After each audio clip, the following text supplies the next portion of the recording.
Hi guys, ഇന്ന് duty കഴിഞ്ഞ് തിരിച്ച് റൂമിലെത്തിയൊരു വ്ളോഗാണ് കേട്ടോ ഇത്. ഞാൻ ശരിക്കും മടുത്തുപോയി ഗൈസ്. 2 നൈറ്റായിട്ട് ഉറക്കം പോലും ഇല്ല, തീരെ ഉറങ്ങിയിട്ടില്ല. അതിൻ്റെ എൻ്റെ കണ്ണിൽ കാണാനുണ്ട്. പക്ഷെ വന്നതിൻ്റെ ആ ക്ഷീണമൊക്കെ മറന്ന് ഫുഡൊക്കെ കഴിച്ച് ഞാൻ വേഗം ഒന്ന് കുളിച്ച് ഫ്രഷായിട്ട് വന്നു കേട്ടോ. കുളിച്ച് ഫ്രഷായിട്ടൊക്കെ കഴിഞ്ഞ് കഴിഞ്ഞപ്പോഴത്തേക്കും ഞാൻ അത്യാവശ്യം ഒന്ന് എനർജറ്റിക് ആയിരുന്നു കേട്ടോ. അത് കഴിഞ്ഞപ്പോഴത്തേക്കും ഫുഡൊക്കെ കഴിച്ച് കഴിഞ്ഞപ്പോഴത്തേക്കും ഓക്കെ ആയി. പിന്നെ തെണ്ടിത്തിരിയൽ എനിക്ക് ഭയങ്കര ഇഷ്ടമുള്ള കാര്യമായതുകൊണ്ട് ഞാൻ വേഗം അപ്പുറത്തെ വീട് വരെ പോയിട്ടോ. വെറുതെ നടന്ന് നോക്കിയതാണ്. അന്നേരം അവിടുത്തെ മാവിൽ മാങ്ങ ഇങ്ങനെ പൊഴിഞ്ഞ് ചാടി താഴെ കിടപ്പുണ്ടായിരുന്നു. കുറേ പഴുത്ത മാങ്ങയുണ്ടായിരുന്നു, പച്ചമാങ്ങയുണ്ടായിരുന്നു. അപ്പം അതിൽ പച്ചമാങ്ങ ഒരെണ്ണം കിട്ടിയപ്പോഴത്തേക്കും ഞാൻ എടുത്തുകൊണ്ട് പോന്നു കേട്ടോ. പഴുത്ത മാങ്ങ ഒത്തിരി വാടി നിലത്ത് വീണ് കിടപ്പുണ്ടായിരുന്നു.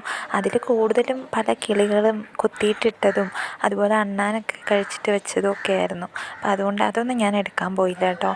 സത്യം പറഞ്ഞാൽ അത് കണ്ടപ്പോഴത്തേക്കും ഞാൻ എൻ്റെ കുട്ടിക്കാലം ഓർത്തു കേട്ടോ. പണ്ട് കോട്ടയത്ത് മടത്തി പഠിക്കുന്ന സമയത്ത് രാവിലെ തന്നെ മുറ്റടിക്കാൻ വേണ്ടിയിട്ട് കതക് തുറന്ന് നോക്കുമ്പോഴത്തേക്കും മുറ്റം നിറച്ച് നല്ല പഴുത്ത മാങ്ങ വീണ് കിടപ്പുണ്ടാവും. അത് കാണുമ്പോഴത്തേക്കും ഞങ്ങൾക്ക് ഭയങ്കര കൊതിയാണ്.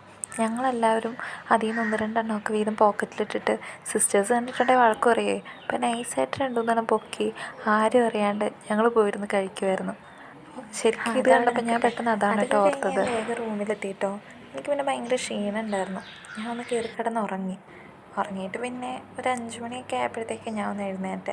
പിന്നെ ഞാൻ വേഗം കുളിച്ച് ഫ്രഷായി പോകാൻ റെഡിയായിട്ടോ. അങ്ങനെ വീണ്ടും 6 മണിയായി. ഡെയിലി റൂട്ടീൻ പോലെ നമ്മുടെ വണ്ടി വന്നു. ഞാൻ പിന്നെ വണ്ടിയിൽ കയറി പോന്നു കേട്ടോ.